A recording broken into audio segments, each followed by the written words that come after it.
కన్ను పోగొట్టుకున్న మనోజ్, రోహిణికి షాక్ ఇచ్చిన బాలు, సత్యం.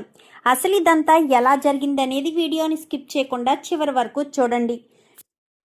గుండె నిండా గుడిగంటలు అప్కమింగ్ ఎపిసోడ్స్లో ఏం జరగబోతుందో ముందుగా తెలుసుకోవాలి అనుకుంటే వీడియోని లైక్ చేసి ఛానల్ని సబ్స్క్రైబ్ చేసుకుని పక్కనే ఉన్న బెల్ సింబల్లో ఆల్ పై క్లిక్ చేయండి. రోహిణి నిజస్వరూపం ప్రభావతి తెలుసుకోవాలి అని మీరు కూడా కోరుకుంటే కామెంట్లో ఎస్ అని టైప్ చేయండి. మొత్తం మీద చూసుకున్నట్లయితే ఇంకా రోహిణి పేరెంట్స్ టీచర్ మీటింగ్కి మాస్కు, కళ్ళజోడు అలాగే హెయిర్ స్టైలు మొత్తం మార్చేసి వీడియో కాల్లో చూసినా కానీ సత్యం గుర్తుపట్టకూడదు అన్నట్టుగా రెడీ అవుతుంది. ఇంకా అలా రెడీ అయ్యి వీడియో కాల్లో మాట్లాడేసరికి అదేంటి మేడం వీడియో కాల్లో కూడా మీరు మాస్క్ అది పెట్టుకుని మాట్లాడుతున్నారు అని అక్కడ వాళ్ళు అడిగినా ఇక్కడ రూల్స్ ప్రకారం ఇలానే మాట్లాడాలి అని చెప్పి రోహిణి అయితే తప్పించుకుంటుంది. సత్యం మాత్రం అనుమాన పడుతూనే ఉంటాడు. ఎవరో గుర్తుపట్టకూడదు అన్నట్టుగా ఎందుకు అలా మాస్క్ పెట్టుకుంది, అలా మాస్క్ పెట్టుకోవాల్సిన అవసరం ఏముంది అని ఆలోచనలో పడతాడు సత్యం. అయితే ఇంకా చింటూ రోహిణి చింటూ సుగుణమ్మ ఇద్దరు బయటకు వచ్చి అదే విషయం చింటూకి అబద్ధమేదో నిజమేదో తెలియదు కదా, తన తల్లిని గుర్తుపట్టకూడదు అన్న ఉద్దేశంతోనే తన తల్లి అలా కనిపించింది అని ఆలోచించే విచక్షణ జ్ఞానం తనకు లేదు కదా. సో అందుకని తనేం చేస్తాడంటే అదే విషయం బాలు వాళ్ళకి చెప్తాడు. మనోజ్ తీసుకొచ్చి డ్రాప్ చేయడం, బాలు వాళ్ళకి ఇలా చెప్పడం, ఈ హెయిర్ స్టైలు అది ఇది అనేసరికి ఇంకా వీళ్ళకి అనుమానం వచ్చి కల్పనకు మనోజ్కి ఏదో సంబంధం ఉండే ఉంటుంది, వీళ్ళిద్దరికీ పుట్టిన కొడుకే ఈ చింటూ అన్న క్లారిటీకి వచ్చేస్తారు. ఇంకా వీళ్ళు బాలు మీనా అయితే సత్యం వాళ్ళు కూడా ఇంటికి వచ్చి అదే విషయం చెప్పడంతో అందరూ కూడా ఆశ్చర్యపోతారు. ఇంకా ప్రభావతి ఆ కుటుంబం అంటేనే ఇష్టం ఉండదు కదా, ముందే వాళ్ళను పట్టుకుని తిడుతూ మొదలెడుతుంది కదా. రోహిణి బాధపడుతూ ఉంటుంది. ఎన్నడూ లేనిది చింటూని అంటుంటే మనోజ్ కూడా వాళ్ళకి సపోర్ట్ చేస్తాడు. బాలు వాళ్ళకి వచ్చిన అనుమానానికి అగ్నికి ఆహుతి పోసినట్టుగా వీళ్ళకి వచ్చిన అనుమానానికి బాలు చింటూ వాళ్ళ కుటుంబానికి సపోర్ట్ చేయడం రెండు కూడా బాగా కలిసి వస్తాయి. చూసారా, నిజంగా కన్ఫర్మ్ అండి, క్లియర్గా తెలుస్తుంది. మనోజే చింటూ తండ్రి, కల్పనయే చింటూ తల్లి. ఆ విషయం బయట పడకూడదనే వాణ్ణి మనకు దత్తత ఇవ్వలేదు. ఇవన్నీ కూడా జరుగుతున్నాయి. ఎప్పుడూ లేనిది మీ అన్నయ్య కూడా సపోర్ట్ చేసి మాట్లాడుతున్నాడంటే క్లియర్గా తెలుస్తుంది కదా అన్న ఉద్దేశానికి వచ్చేసరికి ఇంకా అందరూ కూడా వీళ్ళిద్దరూ కూడా కన్ఫర్మ్ అయిపోతారు. మనం పూర్తిగా సాక్ష్యాలు లేనిది ఏం మాట్లాడలేం కదా మీనా అని చెప్పాను. కానీ లేదండి, సాక్ష్యాలు సంపాదించాలి. మనోజ్ రోహిణికి అన్యాయం చేస్తున్నాడు. తొందరలోనే మనోజ్ చేస్తున్న ఈ పెద్ద తప్పును కూడా మనం బయట పెట్టాలి అని బాలు మీనా ఇద్దరు కూడా అనుకుంటారు. ఇంకా అలా అనుకున్న తర్వాత మరుసటి రోజు ఉదయాన్నే మనోజు రోహిణి ఇద్దరు కూడా బయలుదేరదాం అనుకుంటారు. కానీ బయలుదేరకుండా రోహిణి అంటుంది, నాకు కొంచెం పనుంది, నువ్వు వెళ్ళిపో, నేను వస్తాను అని చెప్తుంది. సరే అని మనోజ్ అక్కడు బయలుదేరతాడు. సడన్గా మనోజ్కి కొంచెం దూరం వెళ్ళేసరికి గొంతుకులో ఏదోలా అనిపిస్తుంది.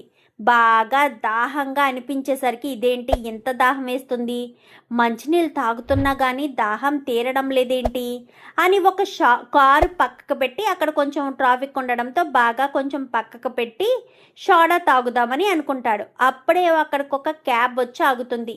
క్యాబ్ వచ్చి ఆగేసరికి వీళ్ళ దగ్గర డబ్బులు దొబ్బేశాడే, అదే వీళ్ళ అమ్ముతానని చెప్పి 30 లక్షలు దొబ్బేసిన వాడు కాస్త నడుచుకుంటూ వచ్చి క్యాబ్లో కూర్చోవడం మనోజ్ చూస్తాడు.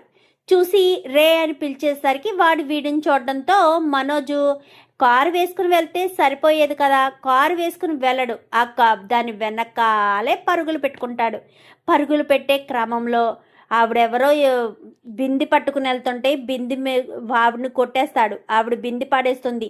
మరొకడు వస్తుంటే కూరగాయలు పట్టుకుని వస్తుంటే వాడిని గుద్దేస్తాడు. వాడు పక్కన పడిపోతాడు. వాడు కూరగాయలన్నీ పాడైపోతాయి. అలా ఈ మధ్యలో ఒక 4 మనుషుల్ని ఎదురు పడుతూ ఉంటారు.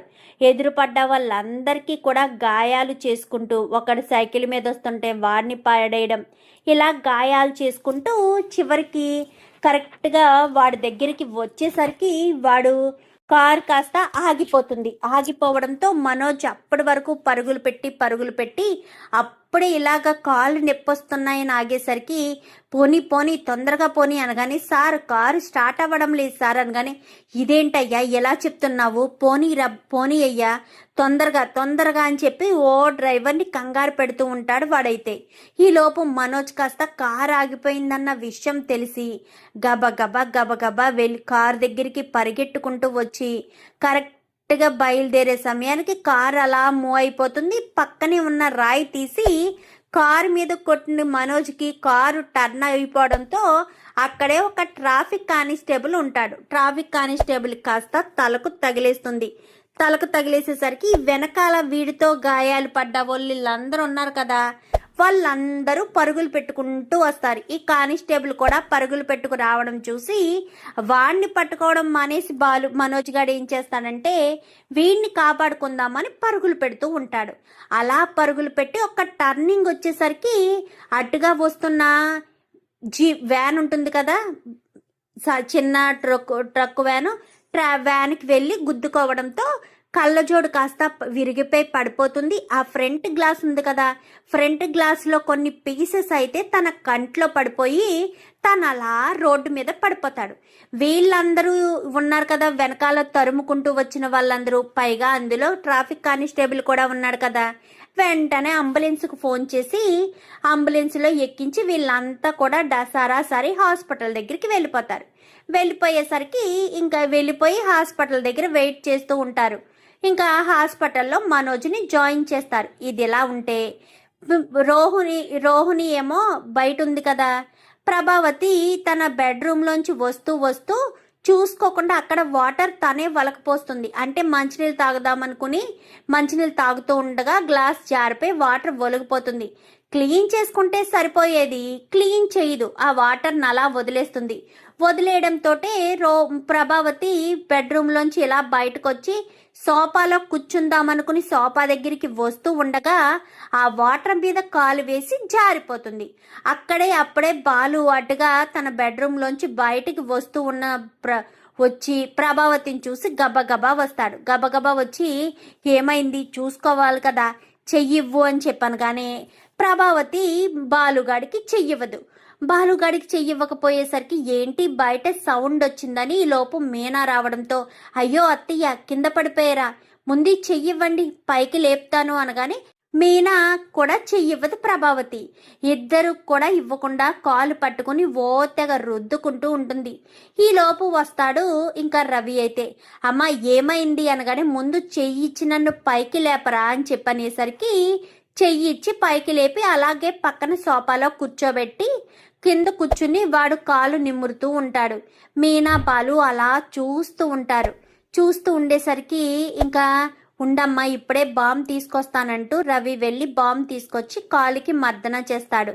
మీనా బాలు ఇద్దరు వంటగదిలోకి వచ్చేసి, చూసావా మీనా, నేనంత పరాయివాణ్ణి అయిపోయానా, తను నా కన్న తల్లే కదా మీనా, నాకు చెయ్యివ్వడానికి కూడా అంత బాధపడిపోతుంది, తల్లి కింద పడిపోయిందని నాకు మాత్రం బాధ ఉండదా, నేను తనకి సహాయం చేయాలని నేను మాత్రం అనుకోనా, చూసావా ఎలా చేసిందో, నిన్ను కానీ నన్ను కానీ ముట్టుకొనివ్వడం లేదు, కానీ మనం మాత్రం వీళ్ళకి మాత్రం సేవలు చేస్తూనే ఉండాలి అని చెప్పి ఇంకా బాలు మీనా ఇద్దరు కూడా మాట్లాడుకుంటారు.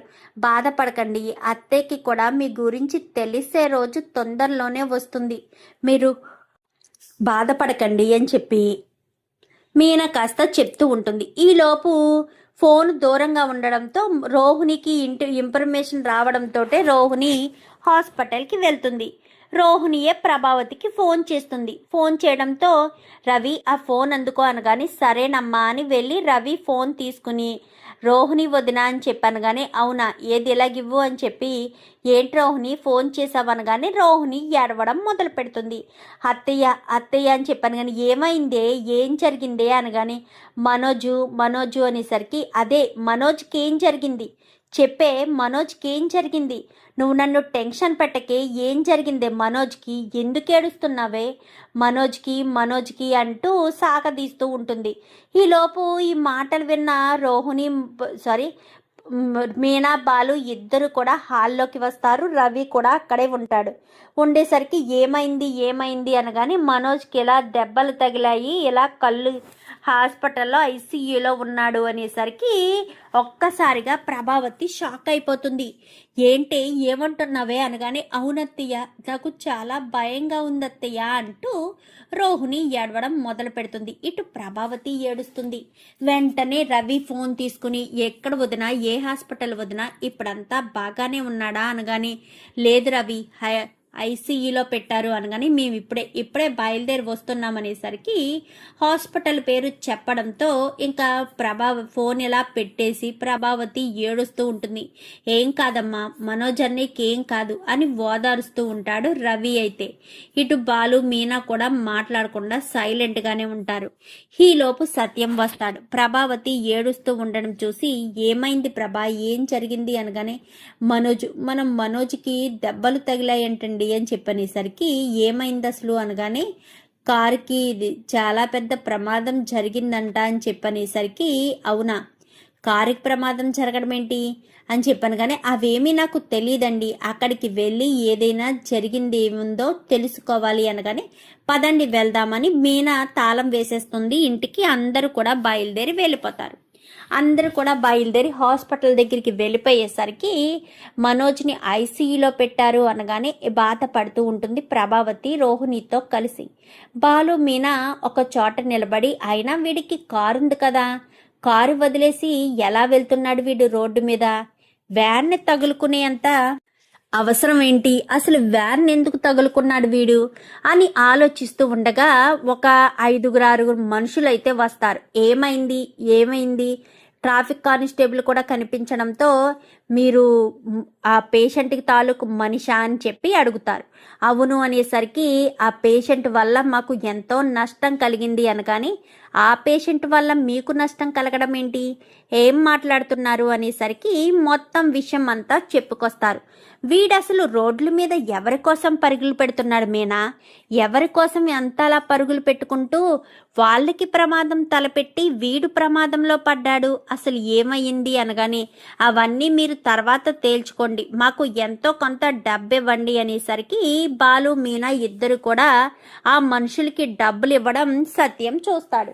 సత్యం చూసి, ఏంటి ఏమైందిరా అని చెప్పి సత్యం అడుగుతాడు. ఏమీ లేదులే నాన్న అనగానే, వాళ్ళంతా ఎవర్రా, వాళ్ళకు డబ్బులు ఇచ్చేవేంటి అనగానే, మనోజ్ గాడు కారు వదిలేసి రోడ్ల మీద పరుగులు పెట్టుకుంటూ వాళ్ళకి నష్టాన్ని కలిగించారట.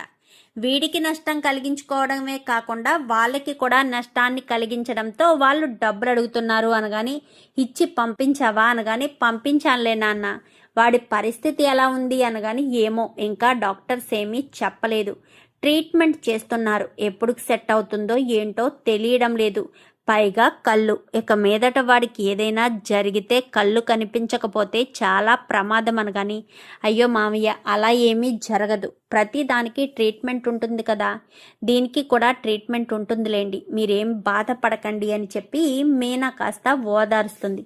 ఓదార్చేసరికి, సరే అత్తయ్య దగ్గరికి వెళ్ళి అత్తయ్య దగ్గర కూర్చోండి మామయ్య, అత్తయ్య ఏడుస్తూనే ఉన్నారు, పైగా మనోజ్ అంటే అత్తయ్యకి చాలా ఇష్టం కదా, అందుకని తట్టుకోలేకపోతున్నట్టున్నారు అని చెప్పనేసరికి, సరే మీనా అని చెప్పి అక్కడికి వెళ్ళిపోతాడు సత్యం. ఈలోపు నర్సు వస్తుంది. నర్సు వచ్చేసరికి, మీరేనా పేషెంట్ తాలూకు మనిషి అనగానే, అవును అనేసరికి, 75,000 కట్టండి, తర్వాత మిగిలిన అమౌంట్ డిశ్చార్జ్ చేసిన తర్వాత కట్టొచ్చు అని రిసిప్ట్ ఒకటి చేతిలో పెడుతుంది.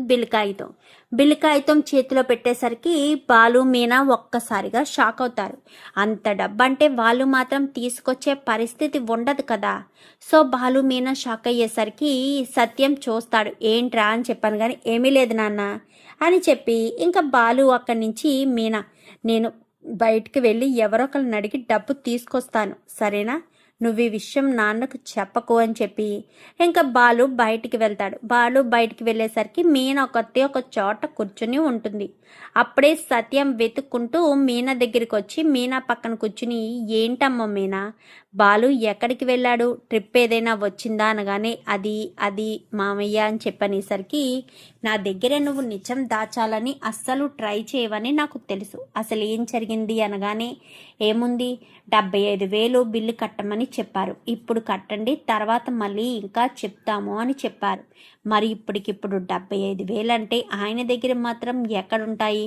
అందుకే వేరే వాళ్ళ దగ్గర అప్పు తీసుకోమని చెప్పి బయటికి వెళ్ళారు అనేసరికి, అప్ప అనగానే, మరి ఎలా మామయ్య ఈ హాస్పిటల్ బిల్లు కట్టేది ఎవరు? ఎవరికి మాత్రం అంత స్తోమత లేదు కదా, అందుకే అప్పుగానే తీసుకొస్తాను అని చెప్పి అప్పు తీసుకొస్తానని వెళ్ళారు మామయ్య అని చెప్పాను. కానీ అవునా, సరే అయితే నేను వెళ్ళి ప్రభావతి పక్కన కూర్చుంటాడు. ఇంక ఈలోపు బాలు ఒకళ్ళ దగ్గరికి వెళ్ళి 1,50,000 అప్పు తీసుకొస్తాడు. అంటే మళ్ళీ కావాలి అంటే కుదరదు కదా. ఇలాగ హాస్పిటల్లో మా అన్న ఉన్నాడన్నా, ఏమైనా అవసరమైతే మళ్ళీ వస్తానన్నా అని ముందర కాళ్ళకు బంధం వేసి వాడు కాస్త 1,50,000 తీసుకొచ్చి 75,000 తన దగ్గర పెట్టుకొని హాస్పిటల్ బిల్లు 75,000 కడతాడు. కట్టిన తర్వాత అలాగే నిలబడి ఉంటారు. కూర్చోండి అలాగా అని చెప్పనేసరికి ఇంకా ఇద్దరు కూడా అక్కడే కూర్చుని ఉంటారు. రవి, శృతి ఒక పక్కన, వీళ్ళిద్దరు ముగ్గురు ఒక చోట కూర్చుని ఉంటారు. ఈలోపు డాక్టర్ గారు బయటకు వచ్చి, ఆ అబ్బాయికి ఏం కాలేదు, ఆపరేషన్ చేశాము, కళ్ళకు ఒక 10 రోజుల పాటు కళ్ళ గంతలు ఉంటాయి, ఆ తర్వాత తీస్తే సెట్ అయిపోతుంది, అప్పటి వరకు మీరు తనకి ఎలాంటి టెన్షన్ ప్రెషరు పెట్టకుండా నార్మల్గా చూసుకోండి అని చెప్పి డాక్టర్ చెప్పి వెళ్ళిపోతాడు. ఈ లోపు అందరూ కూడా లోపలికి వెళ్తారు. లోపలికి వెళ్ళి లోపల ట్రీట్మెంట్ జరుగుతూ ఉంటుంది కదా. మనోజ్కి, ఏమైందిరా, అసలు కారు వదిలేసి ఎందుకు పరుగులు పెట్టావు రోడ్ల మీద? వాళ్ళని వీళ్ళని గుద్దుకుంటూ మరి రోడ్ల మీద పరుగులు పెట్టాల్సిన అవసరం ఏముంది అనగానే, వాడు కనిపించాడు అని చెప్తాడు. ఈలోపు పోలీసోడు కూడా వస్తాడు. వచ్చి ఇక్కడ ఎవరికో ప్రమాదం జరిగిందంట కదా, ఎవరు ఏంటి అనేసరికి వాళ్ళు రావడంతో ఒక పక్క నుంచి బాలు ప్రశ్నిస్తూ ఉంటాడు. పోలీస్ ఇన్స్పెక్టర్ కూడా అదే టైమింగ్లో ప్రశ్నించడంతో, ఏమండి మీరు కొంచెం ఊరుకోండి, చెప్పయ్యా నీకు కారు ఉందంట కదా, కారు వదిలేసి పరుగులు పెట్టడం ఏంటి? సార్ నాకు అతను కనిపించాడు అనేసరికి, ఎవరు కనిపించారు అనగాని, పలానా వాళ్ళు కనిపించారు అని చెప్తాడు. అదే 30 లక్షలు దొంగతనం చేసి పట్టుకుని వెళ్ళిపోయాడు నన్ను మోసం చేసి అని చెప్పాను కదా, వాడు కనిపించాడు అనగాని, ఏ ఏరియా ఏంటి అని మొత్తం వివరణ కనుక్కుంటాడు. బాలు కూడా అదంతా కూడా వింటాడు. విన్న తర్వాత సరే అని చెప్పి ఇంకా బాలు అదంతా కూడా మనసులో పెట్టుకుని, మనోజు ఒంటరిగా ఉన్నప్పుడు అసలు ఏంటో అడుగుదాము అన్న ఉద్దేశంతో ఉంటాడు. కానిస్టేబుల్ వచ్చిన ఇన్స్పెక్టర్ కాస్త వెళ్ళిపోతాడు. ఇంకా రోహిణి, మనోజు వీళ్ళకి వండ్లు పెట్టడం సరిపోతూ ఉంటుంది. బయట పువ్వులు ఇవ్వడానికి కూడా కుదరదు. ప్రభావతి కాస్త, నేను హడావిడిగా వెళ్ళాలండి, అక్కడ మనోజు రోహిణి మాత్రమే ఉన్నారు, నేను హాస్పిటల్కి వెళ్ళాలి. ఏది మీనా లేచిందా, లేచి మనోజ్కి వంట చేసిందా, టిఫిన్ చేసిందా అని చెప్పి ఓ హడావిడి చేస్తూ ఉంటుంది. ఏంటమ్మా ఏమైంది అనగానే, ఆ మీనా ఏది అనేసరికి, మీనా లేదు కదా ఆంటీ, పువ్వులు ఇవ్వడానికి బయటికి వెళ్ళింది కదా అని శృతి చెప్తుంది. చెప్పేసరికి, ఏంటి పువ్వులు ఇవ్వడానికి వెళ్ళిందా? చూసారా అసలు కొంచెమైనా దీనికి జ్ఞానం ఉందా? హాస్పిటల్లో పేషెంట్ ఉంటే వీళ్ళు ఇష్టం వచ్చినట్టు వీళ్ళ పని వీళ్ళు చేసుకుంటున్నారు అనేసరికి సత్యానికి కోపం వస్తుంది. ఎందుకంటే హాస్పిటల్ బిల్ కట్టింది బాలుగానే కదా, సో అందుకని సత్యానికి కోపం వస్తుంది. ప్రభా అని చెప్పి గట్టిగా అరిచేలోపు ఈలోపు మీనా వస్తుంది. మీనా రావడంతో, నేను ఎప్పుడో వండేసి క్యారేజీ కూడా పెట్టేసి అక్కడ పెట్టాను అత్తయ్య, మీరు తీసుకుని వెళ్ళండి అనేసరికి, నీకెందుకే పువ్వులు అమ్మడం అనగానే, అవసరమే అత్తయ్య, కట్టుకోవాల్సినవి చాలా ఉన్నాయి, ఒకరు హాస్పిటల్లో ఉన్నారని చెప్పి అందరూ బాధపడుతూ కూర్చుంటే పనులు జరగవు అని చెప్పి మీనాని లోపలికి వెళ్ళిపోతుంది.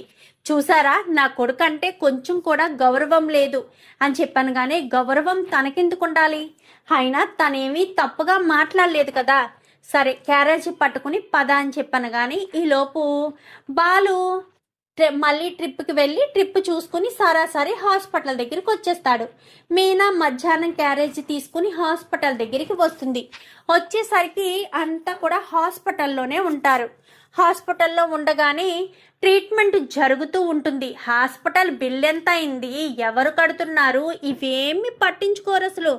ఇంకా ఇదంతా కూడా అనేసరికి అసలు నువ్వెందుకురా వాడు వెనకాల పరిగెట్టావు అని చెప్పాను. కానీ నీకెందుకు చెప్పాలి?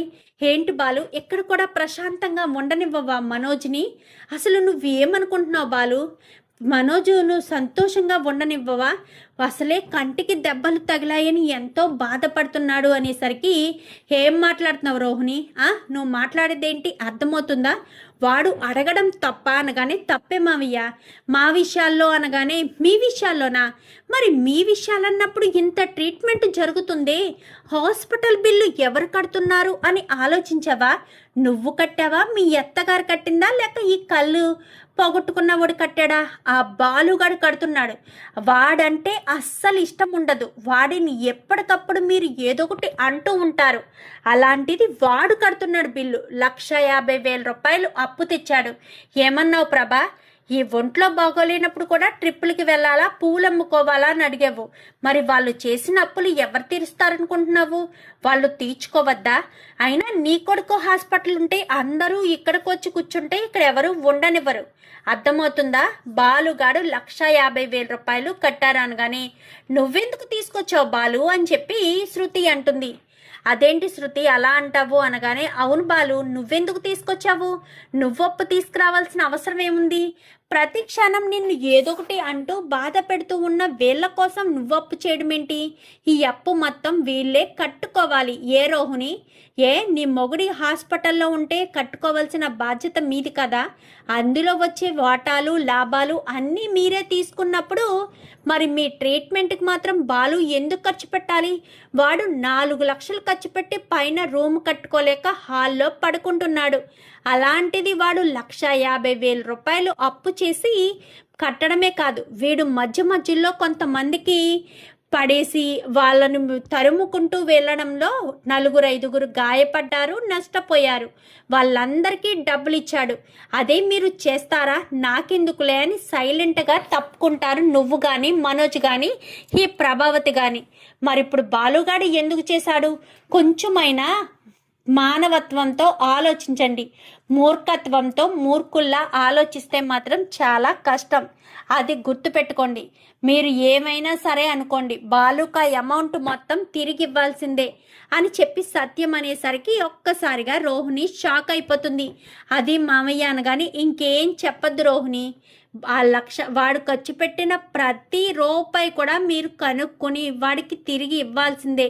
లేకపోతే మాత్రం నేను అస్సలు ఊరుకోను. నీకు క్లియర్గా చెప్తున్నాను ప్రభా.